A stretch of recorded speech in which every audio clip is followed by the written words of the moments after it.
Let's start today's class. और आज हम करेंगे फोर्स एंड प्रेशर चैप्टर है उसका एक्सरसाइज। तो जो नए बच्चे उनको मैं बता दूं, ये जो चैप्टर है इसमें आपको फोर्स के बारे में पढ़ना है, प्रेशर के बारे में पढ़ना है, न्यूटन्स लॉ के बारे में पढ़ना है। कोई है जो मुझे न्यूटन्स लॉ समराइज कर दे इस क्लास में, so that we can proceed further. कोई समराइज करेगा न्यूटन्स लॉ?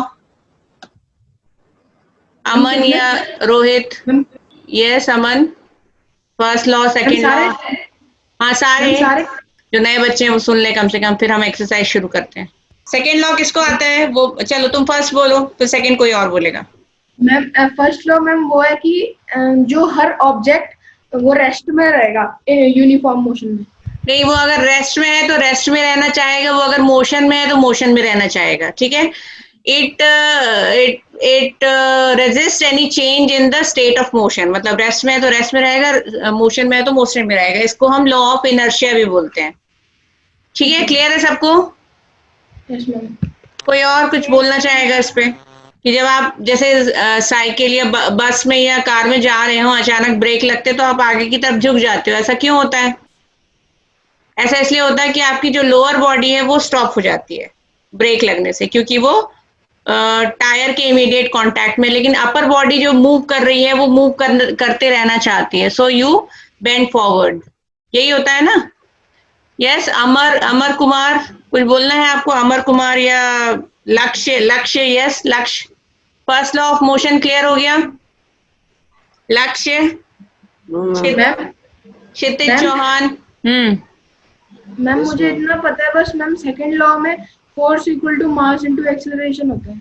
हाँ, तो force, applied force depends on mass and acceleration. मतलब फोर्स जितना आप लगाओ, मास जितना ज्यादा होगा फोर्स आपको उतना ही ज्यादा लगाना पड़ेगा, और मास जितना ज्यादा होगा उतना कम एक्सेलरेशन प्रोड्यूस होगा।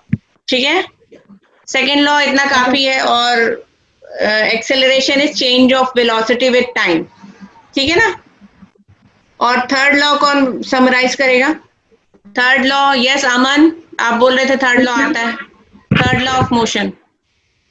मैम जो भी एक्शन हो रहा है मैम, वो मैम एक्शन हो रहा है जो भी नेचर में, हाँ, वो इक्वल होगा। इक्वल होगा किसके? Ma'am each action has got equal and opposite reaction. ठीक है, ये होता है थर्ड लॉ। थर्ड लॉ है, मैं बोलूं? Your name please.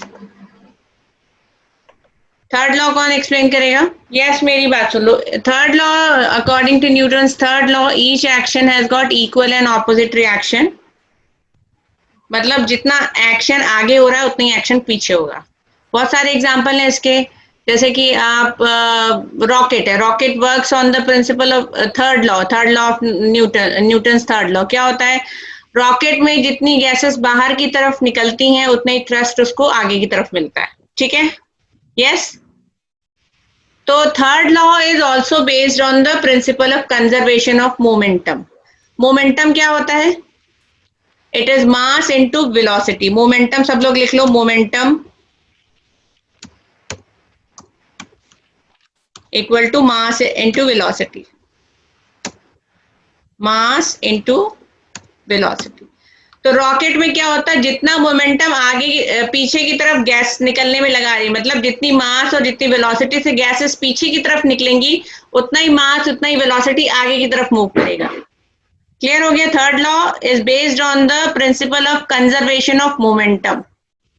हम जितना फ्यूल नीचे आएगा उतना ही एयर ऊपर, जितना गैसेस, हॉट गैसेस नीचे की तरफ निकलती ना, रॉकेट देखा होगा कैसे काम करता है, एटलीस्ट कैसे लॉन्च होता है वो तो देखा ही होगा। जितनी गैसेस नीचे की तरफ निकलेंगी उतना ही रॉकेट आगे मूव करेगा, जिस वेलोसिटी से। Propulsion of rocket. हाँ, तो it is conservation of momentum, that is mass into velocity. जितना बैकवर्ड्स है उतना ही फॉरवर्ड है। किसी को पूछना है तीनों लॉज ऑफ मोशन के बारे में? कोई भी कुछ सवाल कोई अगर पूछना चाहे, अदरवाइज भी। हाँ, अपना नाम पहले बोलो। रिकॉइल ऑफ गन क्या है? हाँ, recoil of gun is also based on third law. क्या होता है? जितना जिस स्पीड से बंदूक का जो क्या होता है, बुलेट है, आगे बढ़ती है उतना ही थ्रस्ट आपको पीछे लगता है शोल्डर की तरफ। तो action equal to reaction. It is conservation of momentum. जितना मास वेलोसिटी फॉरवर्ड डायरेक्शन में उतना ही मास वेलोसिटी बैकवर्ड डायरेक्शन में. क्लियर हो गया? तो first law is also called law of inertia, मतलब it resists any change in the state of motion. Second law is F equal to ma. Third law is action reaction law. Each action has got equal and opposite reaction. Clear हो गया? कुछ पूछना है? Lakshya, Amar Kumar, Kshitij Chauhan. Ma'am. Okay, so let's start doing the exercise first. Question number 1. If you want to answer, you can raise hand. Rocket works on the principle of conservation of. Yes, who wants to answer? Please raise your hand. Pranjal Sahu has raised hand. Yes, Pranjal Sahu. Okay, 2 participants have raised hand. Pranjal Sahu answer नहीं दे रहे हो आज. चलो Sarvanjit Singh. Yes, Sarvanjit Singh. Momentum. It works on the conservation of momentum. अभी मैंने पूरा explain किया है कि जितना मास वेलोसिटी फॉरवर्ड डायरेक्शन में उतना ही मास वेलोसिटी बैकवर्ड डायरेक्शन में. तो it is the conservation of momentum. Second question. Nikhil has raised hand. Nikhil wants to answer first question और सेकंड क्वेश्चन में थोड़ी कैलकुलेशन है, इसको we shall be discussing later, नहीं तो पूरी शीट छूट जाएगी. अभी थर्ड क्वेश्चन पहले लेते हैं. SI unit of force is. Who wants to answer question number 3? Question number 3, 2 participants have raised hand. प्रांजल साहू. चलो प्रांजल साहू बोलो. Ma'am Newton. Newton is the correct answer. Answer is 1. हो गया. Next question. 1 kilogram. Okay, next question is question number 5. 1 kilogram weight is equal to 1 kilogram weight is equal to. Who wants to answer? Sarvanjeet Singh. Yes. 9.8 Newton. आप तो अमन हो, मैंने सरवनजीत सिंह को बोला था. Amar Kumar Patra. Yes, Amar Kumar Patra. Amar Kumar, question number 4 का आंसर आप देना चाहेंगे with explanation. Rohit raised hand. Yes Rohit. Lakshya को क्लियर है ये? Question number 4, 1 kilogram weight is equal to, it is equal to 9.8 newtons. Very good. Next है हमारा the unit is of pressure use for meteorological purpose is called. Yes, who wants to answer? Kshitij Chauhan. Yes, Kshitij Chauhan. मतलब मौसम संबंधी जानकारी के लिए आप कौन सी प्रेशर की यूनिट यूज करते हो? Bar pressure. Very good. Answer is number 1, bar. Next है question number 6. At high altitudes the air pressure compare to pressure of the surface of the earth is. Who wants to answer? High altitude, जैसे पहाड़ों पर आप जाते हैं तो वहां का air pressure as compare to the surface of the अर्थ कैसा होता है? 2 participants raised hand. I लगता Rohit Yadav is not there in the class, I think. Yes, Pranjal Sahu. Ma'am less. It is less. Mountaineers carry oxygen cylinder, इसीलिए है ना, क्योंकि ऊपर air pressure थोड़ा कम है. Next question number 7. The pressure of liquid is greater at greater depth is. Kshitij Chauhan. Yes, Kshitij Chauhan. And you need to explain the at greater depth it is greater. क्यों होगा greater बताओ. प्रांजल साहू और निखिल भी हैं. निखिल ने hand raise किया है. Why it is greater at greater depth it is greater? Why? कोई फॉर्मूला यूज करते हो आप यहाँ पर? और किसने हैंड रेज किया था? निखिल. यस निखिल.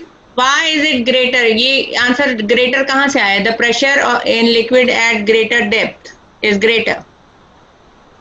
या क्षितिज कोई रीजन है आपके आंसर का? तो एक फॉर्मूला लिख लो, P equal to H D g, H into d into जी।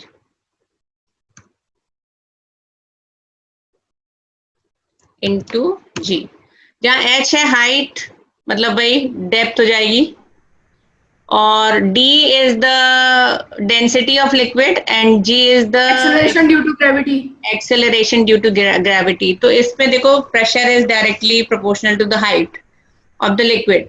तो यहाँ से है कि अगर आप बोल रहे हैं कि डेप्थ अगर ग्रेटर है तो आपका हाइट भी ज्यादा होगा।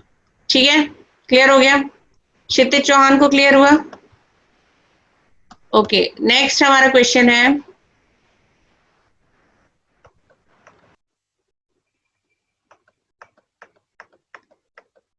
हाँ, क्वेश्चन नंबर 8।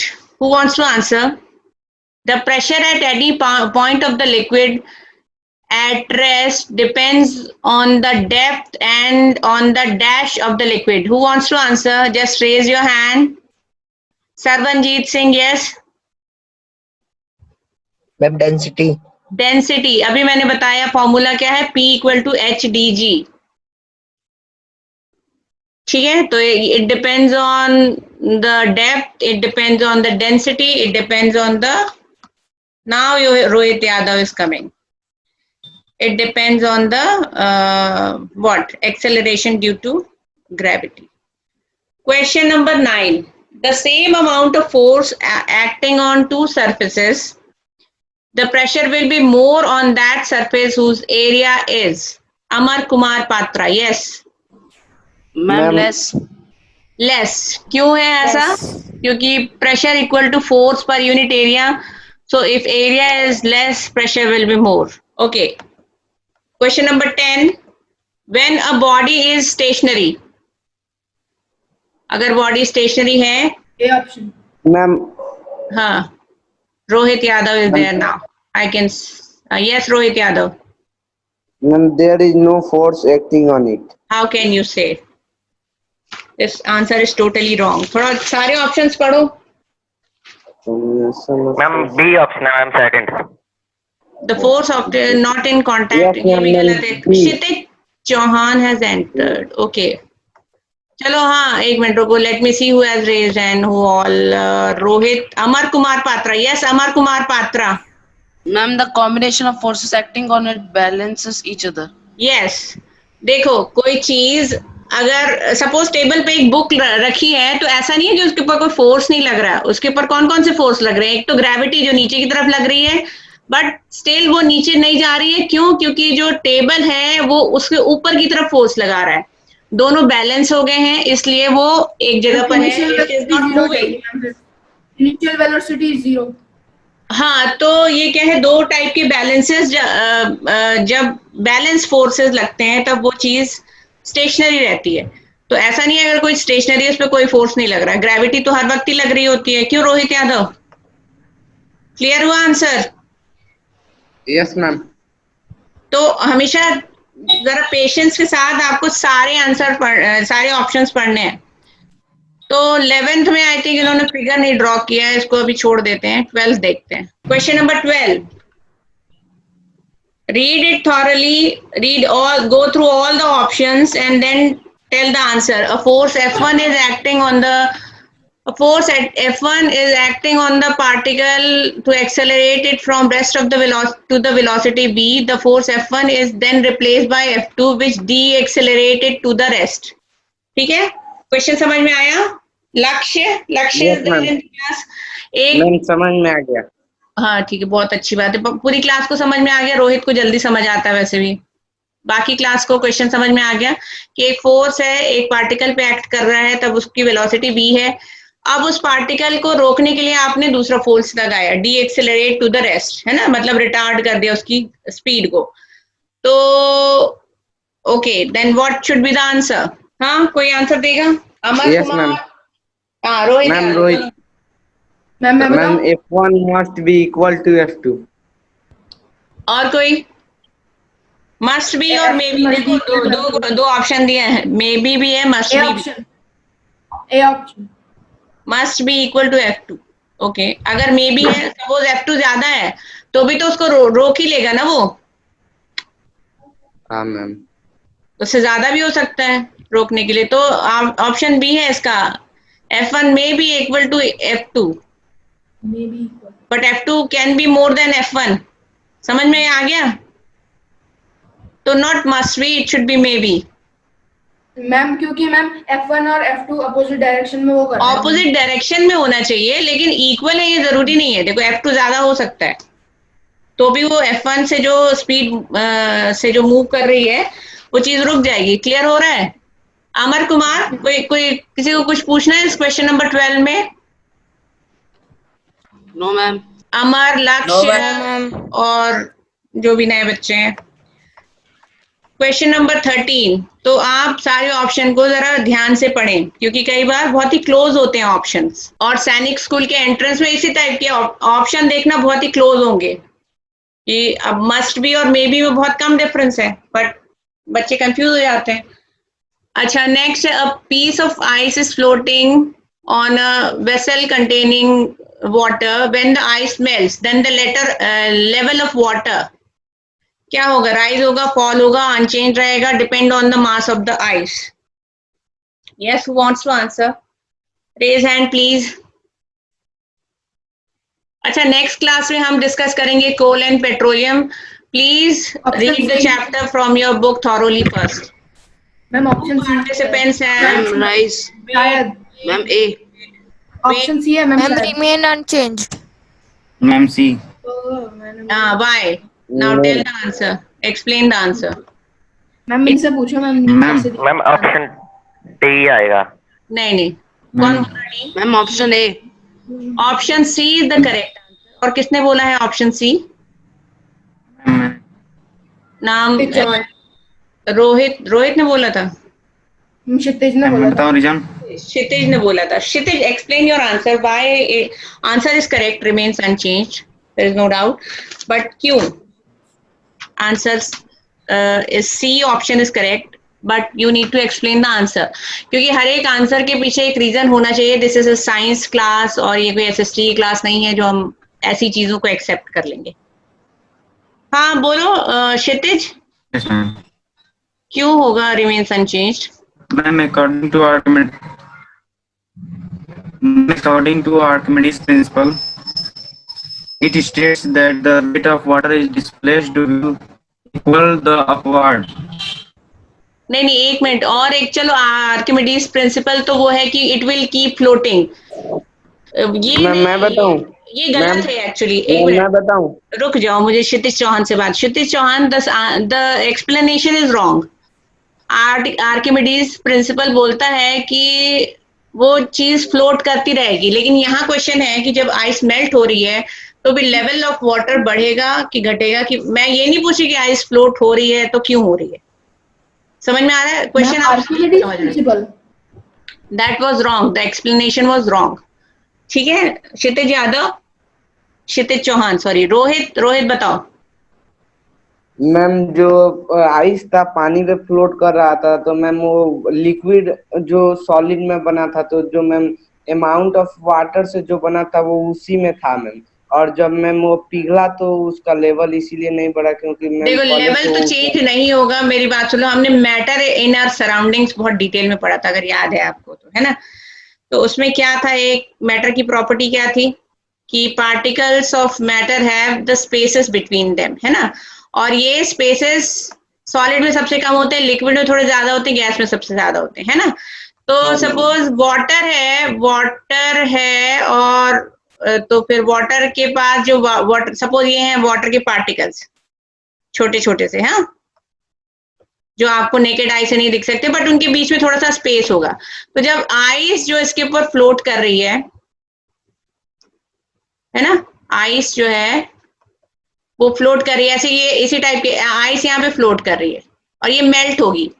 तो अब देखो, वाटर के पार्टिकल्स के बीच में तो काफी जगह है, तो क्या होगा, आइस के पार्टिकल इसके बीच की जगह बस ऑक्यूपाई कर लेंगे। बात समझ में आ रही है? तो वाटर लेवल उतना ही रहेगा जितना था, it will not change. Clear हो रहा है? किसी को कुछ पूछना है? क्षितिज चौहान को कुछ पूछना है? मैम एक बार और समझा दो। कौन बोल रहा है ये? मैम मैं अमर। अमर बोल रहे हैं। हाँ, कोई समझाएगा? रोहित को क्लियर हुआ है?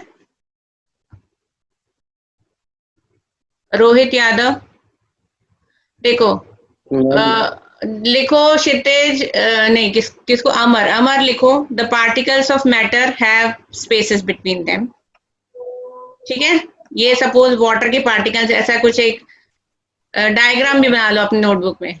ये वाटर के पार्टिकल्स हैं, इसमें देखो लिक्विड में थोड़ा स्पेस ज्यादा होता है, सॉलिड में सबसे कम होता है, पार्टिकल्स के बीच में स्पेस, और गैस में सबसे ज्यादा होता है। क्लियर है अमर? इस बात से आप एग्री करते हो? सपोज ये लिक्विड के यस ये है, मैम। ठीक है ना? Yes ma'am. ये वाटर, ये जो राउंड Yes, राउंड ma'am. से मैंने बनाया है वो है वाटर के पार्टिकल्स। अब देखो इसके बीच में जगह है। हाँ, अब आइस मेल्ट हो ma'am. रही है। ये आइस है जो हमने रेक्टेंगुलर शेप की बनाई है, ये आइस का क्यूब है, ये Yes, ma'am. रेक्टेंगल आइस का है, और ये मेल्ट हुआ, मेल्ट होके पानी बनेगा, है ना? पानी Yes, ma'am. बनेगा तो अगेन ये मेल्ट होके, देखो अब ये वाटर जो ऑलरेडी है उसके पार्टिकल्स के बीच में काफी सारा स्पेस है, उसके बीच का वो जगह Yes, बस ऑक्यूपाई कर लेगा। समझ में आ गया? पूरे कंटेनर में। Okay, ma'am. Okay, Yes, ma'am. तो ऐसे ही है जैसे शुगर को वाटर में आप जब डिसॉल्व करते हो तो पानी का लेवल बढ़ता है क्या? कभी नोटिस किया होगा? नो नहीं मैम, बढ़ता, मैम उतना ही होता है, कांस्टेंट रहेगा मैम। सेम रहेगा, क्योंकि जो हाँ जगह है मैम। बीच की वो थोड़ी खाली है, उसको ऑक्यूपाई कर किया जा सकता है। तो क्लियर हुआ क्षितिज चौहान? चलो next question number 14। In a pressure cooker the cooking is fast because, कौन आंसर देगा? नंबर 14।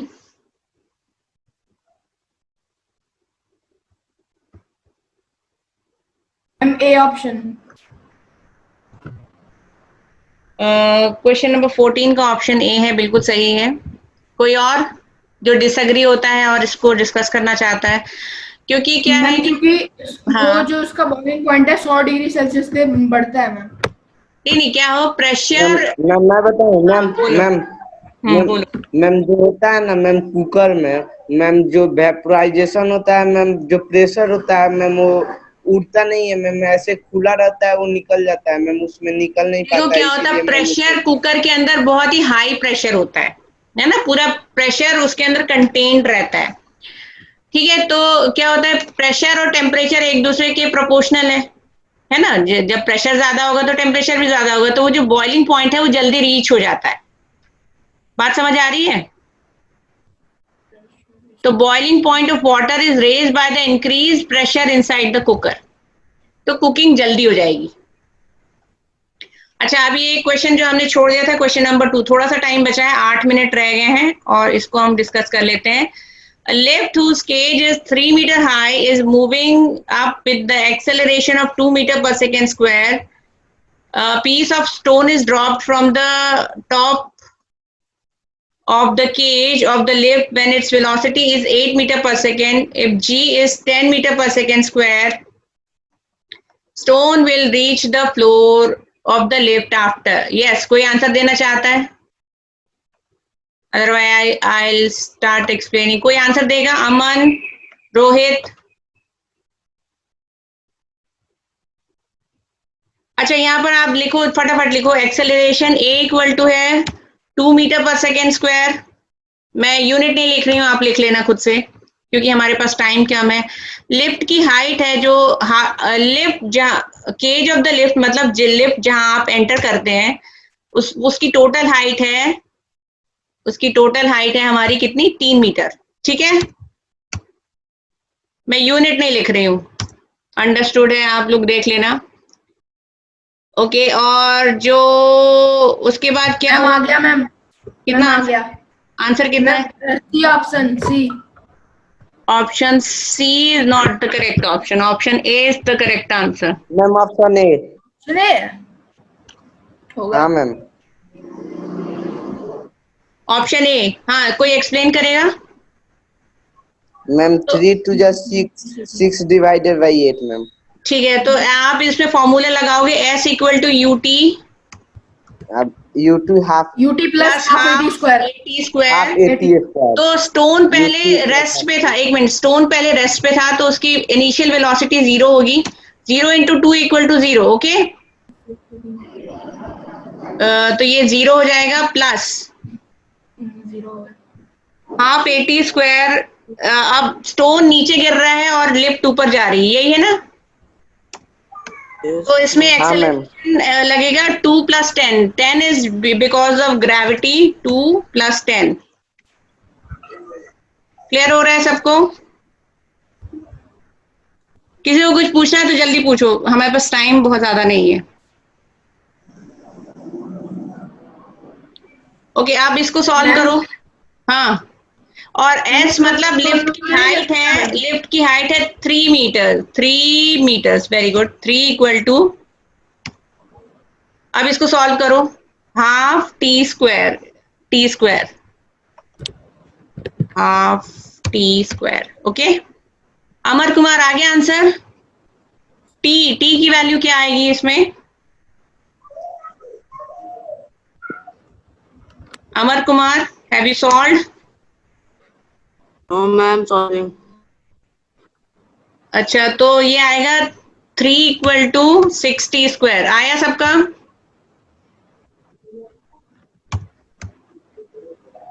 ठीक है, 3 इक्वल टू 6T स्क्वायर, तो T स्क्वायर होगा, ये स्क्वायर है, हाँ ध्यान रखना। T स्क्वायर इक्वल टू होगा 0.5, ठीक है, क्लियर है? T स्क्वायर इक्वल टू 0.5, ठीक है। तो T इक्वल टू कितना होगा?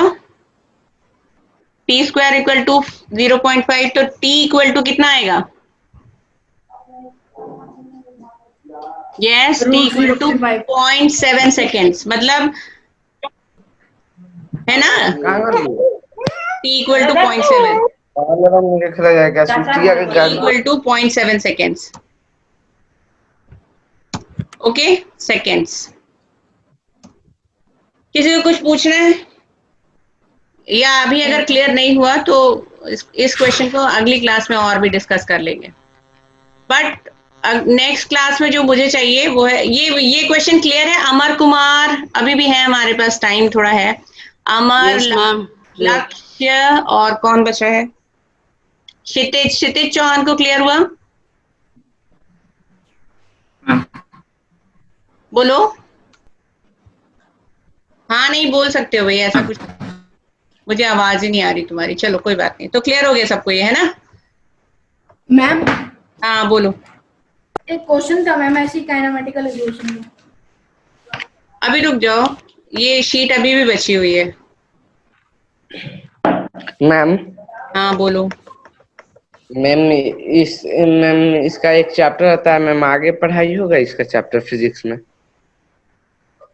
फिजिक्स अभी ये जो 4 चैप्टर्स हैं हमारे, crop production, coal, petroleum, force and pressure, metal non metal, ये चैप्टर हैं जो आपके यूनिट टेस्ट के हैं। जब तक यूनिट टेस्ट नहीं हो जाता ये चैप्टर ही डिस्कस होंगे, ठीक है मैम? हाँ बोलो। ऑब्जेक्टिव है ये क्या? ये आप रेनू मैम से पूछ लो किस टाइप का क्वेश्चन पेपर आएगा, ठीक है? क्लियर हो गई मेरी बात? इस वीडियो को लाइक करें, हमारे चैनल को सब्सक्राइब कर बेल आइकन जरूर प्रेस करें हमारी न्यू वीडियो सबसे पहले देखने के लिए।